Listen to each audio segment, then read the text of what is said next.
Hello दोस्तों। Crypto currency रातों रात करोड़पति बनाने वाली करेंसी। चलिए इस पे बात करते हैं। नमस्कार, आप हैं रोहितास यादव के साथ। क्रिप्टो करेंसी नाम बहुत सुना होगा आपने और फिलहाल काफ़ी चर्चा में भी है। वो इसलिए क्योंकि जो है सरकार ने टैक्स लगा दिया है और टैक्स भी काफ़ी भारी भरकम 30% का और 1% TDS। लेकिन चलिए वो तो एक अलग बात है, सरकार ने जो किया वो किया। लेकिन हम सिर्फ इसको ये देख रहे हैं कि क्या ये हमारे लिए फ़ायदेमंद है, और अगर फ़ायदेमंद है तो कितनी फ़ायदेमंद है और इसके नुकसान क्या हैं।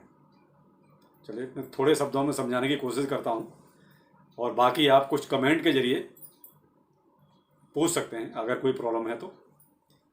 फ़ायदे क्या हैं इसके, चलिए पहले उस पर बात करते हैं। फ़ायदे, क्रिप्टो करेंसी एक ब्लॉकचेन आधारित करेंसी है जिसका जो है ओनर कोई नहीं होता। जिसके पास करेंसी है वही ओनर है, तो दखलंदाजी किसी की नहीं। लेकिन प्राइस कितना अप होगा कितना डाउन होगा ये भी जो है कोई और डिसाइड नहीं कर सकता, ये भी आप ही डिसाइड करेंगे। क्यों? क्योंकि जब करेंसी के मालिक आप हैं तो प्राइस भी आप ही डिसाइड करेंगे कि इसका प्राइस कितना अप हो जाएगा कितना डाउन हो जाएगा। क्योंकि आप ज़्यादा से ज़्यादा सेल करेंगे प्राइस डाउन हो जाएगा, आप ज़्यादा बाय करेंगे प्राइस अप हो जाएगा। तो ये सब कुछ आपके हाथ में है, यानी इसमें जो है किसी और की कोई दखलंदाजी नहीं। दूसरा, किसी की भी मोनोपोली नहीं है। आप ये कहो कि आपको ऊपर से कोई पैराट्रूप से आके जो है हैंडल करेंगे, ऐसा भी नहीं है। सरकार इसमें किसी भी तरह की कोई दखलंदाजी नहीं कर सकती क्योंकि ब्लॉकचेन है। कहीं से कोई आपको आदेश लेना नहीं है। कहीं भी आप किसी भी कंट्री में देखेंगे कोई भी करेंसी है तो वहाँ पे सरकार के आदेश जरूर जो है लागू होते हैं। लेकिन एक ये ऐसी करेंसी है जिस पर सरकार का कोई कानून लागू नहीं होता। क्यों? क्योंकि सब एक तरह से कहते हैं मर्जी के मालिक है। अब इसके हम नुकसान देखते हैं। नुकसान में आ जाता है कि ये करेंसी ऐसी है जो न दिखाई देती है न कहीं जो है समझ में आता है कि ये कहां पर है और क्या है।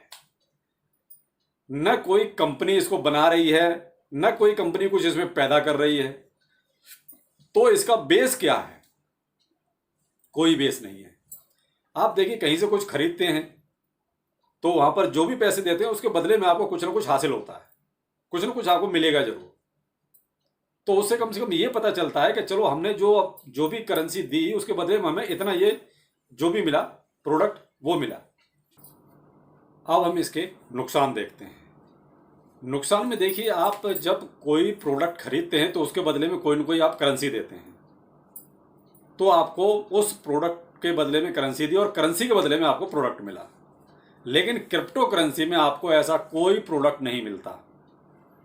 आप केवल उस करेंसी को वो कहते हैं ना महसूस कर सकते हैं। बस आप अपने वॉलेट में देखते रहिए कि हाँ मेरे पास इतनी करेंसी है। दूसरा, आप इस करेंसी का अभी जो है एक तरह से कहते हैं प्रचलन में नहीं है, डेली यूज में जिसे कहते हैं। ये अभी ठीक है, थोड़ा सा हाई क्लास में तो है, लेकिन आप ये कहो कि डेली यूज में अभी ये करेंसी है, नहीं है। अभी आप कहीं किसी छोटी दुकान पे जाओ तो वहाँ इस करेंसी का अगर जिक्र करो तो मना कर देगा, क्यों? अभी अभी डेली यूज में जो है ये करेंसी नहीं है। दूसरा, इस करेंसी का कोई बेस नहीं है। जैसे देखिए, अगर किसी करेंसी का कुछ ना कुछ बेस होता है या उसके बदले में कुछ ना कुछ आपको पैदा करना होता है। जैसे स्टॉक मार्केट का हाल है, आप वहाँ देखिए उसके पीछे कोई ना कोई एक कंपनी होती है जिसके शेयर्स होते हैं, तो ये पता रहता है कि वो शेयर्स क्यों डाउन हुए, क्या उस कंपनी का जो है प्रॉफिट डाउन हुआ या उसका प्रोडक्ट डाउन हुआ, जो भी है। तो उससे क्या है कि उसका कीमत निर्धारित होती रहती है। लेकिन क्रिप्टो करेंसी में ऐसा कुछ भी नहीं है। सब वो कहते हैं अंधेरे में चलता है। आगे देखिए, किसी भी करेंसी का एक रेगुलेटर होना बहुत ज़रूरी है, क्योंकि जब तक कोई किसको रेगुलेटर नहीं होता तब तक जो है सब मनमानी होती है। देखिए, अपनी जो भी जिस भी कंट्री की करेंसी है उसमें कोई ना कोई एक रेगुलेटर जरूर होता है। जैसे अपने आरबीआई है, वैसे ही क्यों? क्योंकि आरबीआई जो है सारी चीज़ें कंट्रोल करता है, तो कुछ अगर नफ़ा नुकसान या कहीं कोई दिक्कत आती है तो वो उसको हैंडल कर लेता है। क्रिप्टो करेंसी में ऐसा कोई रेगुलेशन नहीं, कोई रेगुलेटर नहीं है। अगर सपोज मान लिए कोई रकम डूबती है, किसी की करेंसी डूबती है, किसी का नुकसान होता है, तो उसकी भरपाई कहाँ से और कौन करेगा? क्रिप्टो करेंसी में यही सबसे बड़ा नुकसान है। तो बाकी आप देखिए कि ये आपके लिए कितनी नुकसानदायक है और कितनी फायदेमंद है। कुछ देखिए, कोई नई चीज़ होती है तो नफ़ा नुकसान तो होते हैं, लेकिन अच्छाइयाँ देर से पता चलती हैं।